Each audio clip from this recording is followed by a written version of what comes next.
we used to be a center of the arts. How we had like Shaw with P. Ramlee, S. Kadarisman, all these big names, right?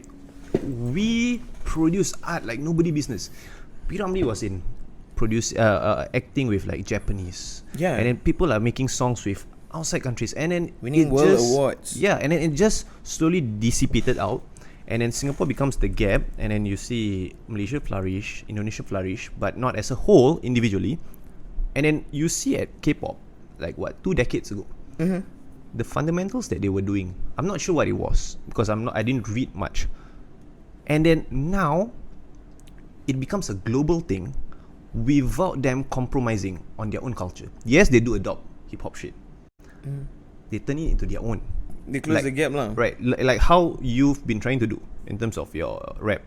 So what do you think that the whole Nusantara can actually... Okay, I am of the opinion that the whole of Nusantara, there can be this N-pop shit, N-drama shit, which can be like, you know... N-pop. Okay. Yeah, right? Nusantara shit. I mean, I want to say Malay, but, you know, Nusantara sounds more, you know, sexy kind of shit. So, you know, this N-pop thing, it can be watched by somebody in Brooklyn, bro. Exactly. Right, but, like, that's the thing. Like, I just want to find out what do you think about all this? Like, the K-pop. I believe like the K-pop one, I read about how the government funded it.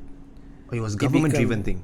It's still a government thing for tourism. It's to, I think it's because they have this stigma of like when people say Korea, there is also another Korea. Yeah. North and south. Yeah. Right? So the government backing is everything. It like K-pop isn't just an artist wanna be artist, bro. It's actually a national agenda, bro. Okay. If you look at it that way, like how it's being celebrated, like Andalusia of stardom. Yeah. And to a point where they took over like the Mama Awards, I think. Yeah. And it became a K-pop event. Yes. Because of how it was funded by, to me lah, like if your government got your back, you military lah in everything you do. Endless lah, bro. Yeah, so to hit that level, we need that superpower support lah. I see. Even like it's like America also, like super government support. Like you see these guys like actually going to the White House and being invited and performing for like inauguration and whatnot and all. So it starts with the events, bro. And why we have a small mind, because we have a small depiction of what we are here. Right. And like things just stop at a certain thing. Like nobody pushes the agenda of like why I want to be in MTV. Like, you know why I never release the album? Why should I release an album when I cannot have a album of the year punya competition?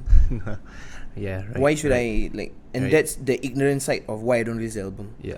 Is I release the album and then so what? Like, what entails lah? Yeah. So, do you know he has an album?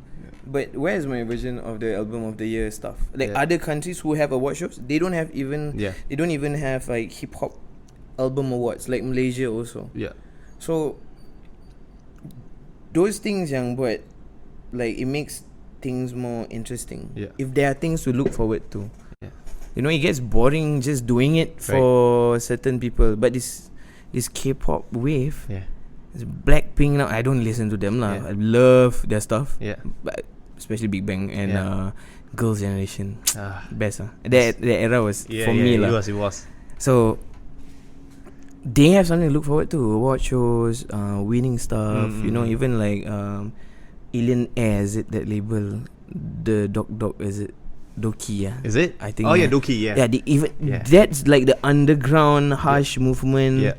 But still being celebrated among. Yeah. You know, and our ecosystem is still like just figuring it out. You think there's a potential for this N-pop thing? Yeah, dude. I've been fighting for this stuff. Right. Like to me, okay. Like, bro, we don't celebrate our own stuff, bro. Yeah. So what I see, okay, as in you're the creative, I'm a very into the business kind of thing.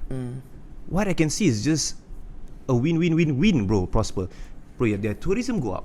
Yes, sir. Right. And then after that, their ability to sell stuff, their food, we are consuming their food like nobody's business, bro. Hairstyle, barbers, fashion, all this kind of shit.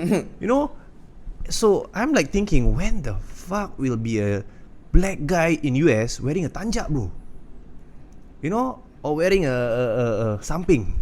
You know, this kind of thing. But you know, like actually, the baju Melayu was an African. Yeah, I heard that it originates a lot from Africa. I think I've met Suhaimi Yusof showed me. He went to Africa and then he showed me the African guy wearing his traditional clothes. It's really? tanjak and all, bro. Serious? Yeah, bro. Like, is it their version or is it? Does it look it's similar to what our? It looks very similar to ours. Oh man,